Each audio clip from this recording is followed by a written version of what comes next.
कविता अट नहीं रही है। कवि सूर्यकांत त्रिपाठी निराला। इस कविता में कवि ने फाल्गुन माह के सौंदर्य का वर्णन किया है। इस समय ना तो बहुत अधिक सर्दी होती है और ना ही बहुत गर्मी। मौसम बहुत सुहावना होता है। प्रकृति में चारों ओर सुंदरता ही सुंदरता बिखरी होती है और इसी से प्रभावित होकर कवि ने कविता अट नहीं रही है की रचना की। कवि कहते हैं कि जब व्यक्ति के मन में प्रसन्नता हो तो हर तरफ फागुन की सुंदरता और उल्लास भरा रूप ही उसे दिखाई देता है। उसके मन में तरह तरह की कल्पनाएं जन्म लेती हैं।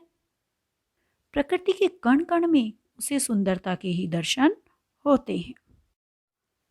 अट नहीं रही है आभा फागुन की तन, सट नहीं रही है। आभा चमक सौंदर्य, अटना अर्थात समाना। कवि कहते हैं कि फागुन माह में इतना सौंदर्य चारों ओर बिखरा है कि उस सौंदर्य की चमक प्रकृति में समा नहीं रही है। जब कोई चीज आवश्यकता से अधिक हो जाती है तो वह किसी एक स्थान पर एकत्रित करनी बहुत मुश्किल हो जाती है। उसी प्रकार फागुन महीने में इतना सौंदर्य चारों ओर बिखरा हुआ है कि कवि को लगता है कि वह प्रकृति में समा नहीं रहा है। कहीं सांस लेते हो घर घर भर देते हो। कवि कहते हैं कि ऐसे वातावरण में जब चारों ओर सुगंध ही सुगंध है तो उस समय अगर हम कहीं पर भी सांस लेते हैं तो हमारे अंदर चारों ओर फैली सुगंध और प्रसन्नता ही समा जाती है। इस माह में फूलों की सुगंध ये चारों तरफ जो प्रकृति में फैली होती है वो वायु के साथ दूर तक उड़ती हुई आती है, जो कि ऐसा लगता है इतनी अधिक चारों तरफ सुगंध होती है, इतनी प्रसन्नता, इतना उल्लास होता है कि लगता है कि वो हमारे अंदर ही भर गई हो। उड़ने को नभ में तुम पर कर देते हो।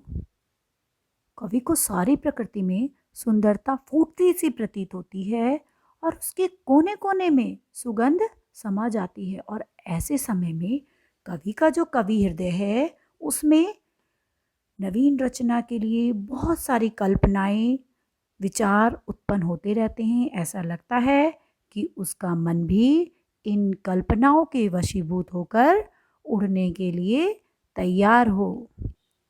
ऐसा लगता है कि प्रकृति ने, उस माह ने कवि के हृदय को आकाश में ऊंचा उड़ने के लिए कल्पना रूपी पंख प्रदान कर दिए हों। उसके मन में तरह तरह की कल्पनाएं जन्म लेने लगती हैं। आंख हटाता हूं तो हट नहीं रही है।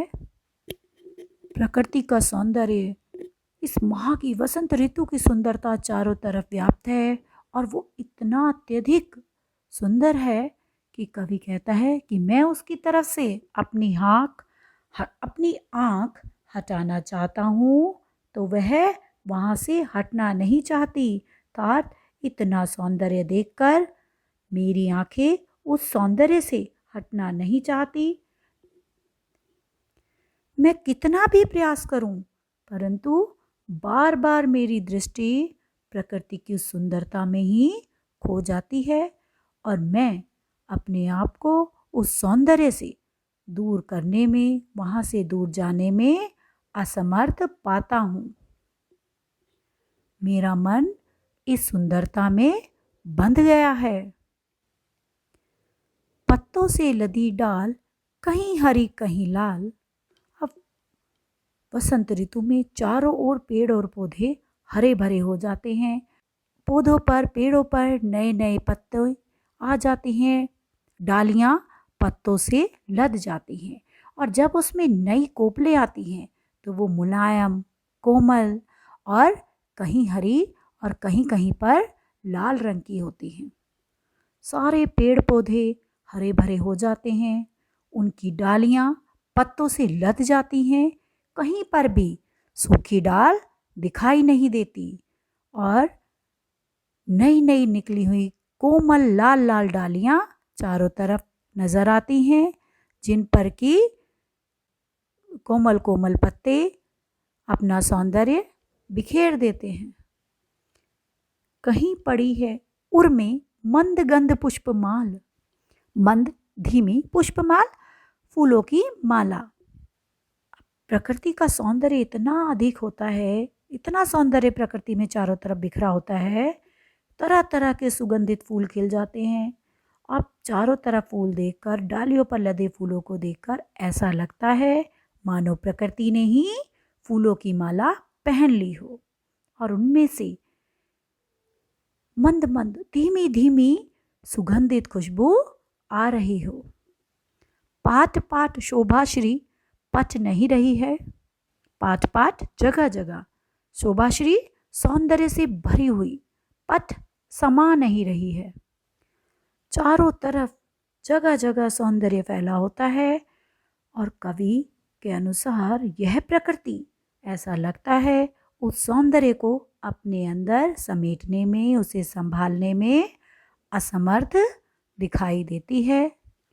प्रकृति उस अथाह सुंदरता को, उस सुगंध को अपने अंदर समेटने में, उसे संभाल कर रखने में अपने आप को असमर्थ पाती है।